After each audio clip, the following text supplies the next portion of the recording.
കോൺഗ്രസിന്റെ സഹകരണ സംഘത്തിന്റെ ഓഫീസിൽ നിന്ന് തന്നെ പുറത്താക്കുന്നവരെ ഞാൻ കയറും. റിപ്പോർട്ടറിന് വിഷമമുണ്ട് സഹിച്ചു. MLA വാഹനം ഒഴിവാക്കിയിട്ട് സ്വകാര്യ വാഹനത്തിൽ സഞ്ചരിച്ചു. എന്റെ പൊന്നു സഹോദരൻ, ഞാനിവിടെ MLA വാഹനത്തിലാണ് വന്നത്. അവര് ഭക്ഷണം കഴിക്കാൻ പോയതാ. എന്നൊരു കാര്യം ചെയ്യും, എന്റെ സ്റ്റാഫുകൾക്ക് ഭക്ഷണം വാങ്ങിച്ചു കൊടുക്കുന്ന ജോലി കൈരളി ഏറ്റെടുക്കുക. അങ്ങനെയാണെങ്കിൽ അവരെപ്പോഴും എന്റെ കൂടെ തന്നെ നിൽക്കും. തദ്ദേശ തെരഞ്ഞെടുപ്പ് നടന്നുകൊണ്ടിരിക്കുകയാണല്ലോ, അപ്പൊ ഈ പ്രചരണത്തിന്റെ ഭാഗമായി രാഹുൽ ഉണ്ടാകുമോ? തദ്ദേശ തെരഞ്ഞെടുപ്പിൽ UDFന്റെ സ്ഥാനാർത്ഥികളെ ജയിപ്പിക്കാൻ എനിക്ക് ചെയ്യാൻ പറ്റുന്ന മുഴുവൻ കാര്യങ്ങളും, ഇവിടെ BJPയെ CPMനെയും തോൽപ്പിക്കാൻ എന്നെ കൊണ്ട് ചെയ്യാൻ പറ്റുന്ന മുഴുവൻ കാര്യങ്ങളും ഞാൻ ചെയ്യും.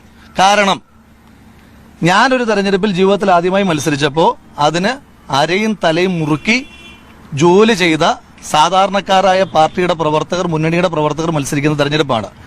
ഞാൻ ഏതെങ്കിലും ഒരു സ്ഥാനാർത്ഥിക്ക് വേണ്ടി പ്രവർത്തിക്കണമെന്ന് ആ സ്ഥാനാർത്ഥി പറഞ്ഞാൽ ആ സ്ഥാനാർത്ഥിയുടെ വാർഡിൽ പോയി ഒരു വീട് പോലും ഒഴിയാതെ എല്ലാ വീടും കയറും. സ്വാഭാവികമായിട്ട് പാർട്ടി ചുമതല ഉണ്ടാവില്ല. പക്ഷെ എങ്കിലും പാർട്ടി ചുമതല ഉണ്ടെങ്കിലും ഇല്ലെങ്കിലും ഐക്യ ജനാധിപത്യ മുന്നണി സ്ഥാനാർത്ഥികളുടെ വിജയത്തിന് വേണ്ടി, അത് കാസർഗോഡ് മുതൽ തിരുവനന്തപുരം വരെയുള്ള ഐക്യ ജനാധിപത്യ മുന്നണി സ്ഥാനാർത്ഥികളുടെ വിജയത്തിന് വേണ്ടിയും CPM BJP മുന്നണിയെ തോൽപ്പിക്കാൻ വേണ്ടിയും എന്റെ ഒരു വാക്ക്, എന്റെ ഒരു നോട്ടം, എന്റെ ഒരു ചലനം കൊണ്ട് എന്തെല്ലാം ചെയ്യാൻ പറ്റുമോ അതെല്ലാം ചെയ്യും.